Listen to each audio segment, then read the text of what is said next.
Welcome to the Deep Sea Archives. You are about to listen to the lore of Cassiopeia, the Serpent's embrace. The youngest child of General du Couteau, Cassiopeia was born to a life of possibility and privilege among the Noxian noble houses. From an early age, she displayed a keen mind and sharp wit, and while her sister Caterina flourished under their father's tutelage, it was their mother Sorana in whose footsteps Cassiopeia would follow. A hero of Nox's expansion into Shurima, General du Couteau eventually sent for his family, installing them close to the governor of the coastal city of Erzurum.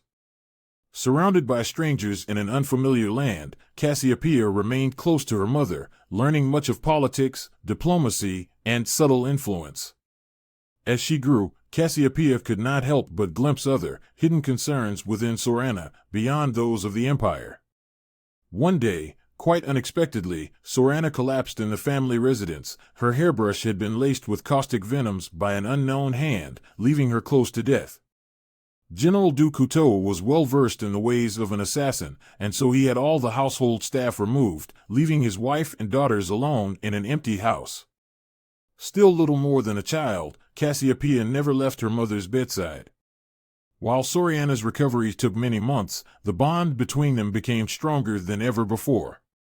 When the general was recalled to Naxos to prepare for the long-awaited invasion of Ionia, he took Caterina with him, but Cassiopeia remained in Erzurum. Seemingly relieved, Sorana confided in her daughter that she belonged to a clandestine and secretive cabal, known by some as the Black Rose. Having guided the empire for centuries, they had finally managed to spread their influence into Shurima. Now free of her husband's watchful eye, Sorana's real work could begin. In time, and under her mother's tutelage, Cassiopeia blossomed into a young woman of tremendous beauty, cunning, and intelligence, if somewhat lacking in empathy. She saw those around her as tools to be used to achieve her goals, and then cast aside just as quickly. Though she had barely reached the cusp of womanhood, she was initiated into the Black Rose by hunting down and eliminating those who had sought the death of her mother. She surprised even Sorana with her speed and efficiency, and left no trace of her activities, or her proxies, behind. Only then was Cassiopeia made privy to the Cabal's broader plan for Shurima.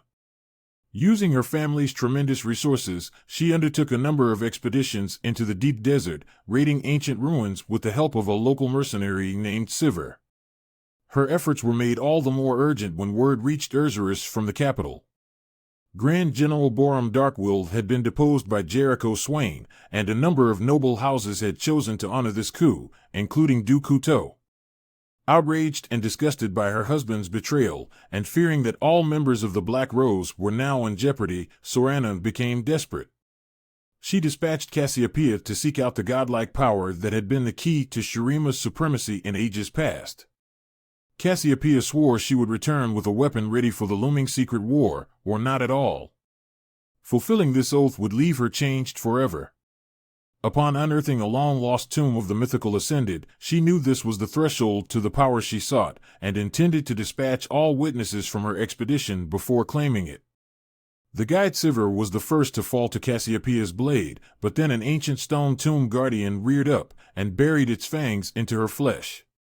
Overcome by its arcane toxins, she was carried back through the desert by her hired soldiers, screaming as her body twisted into something new and unspeakable.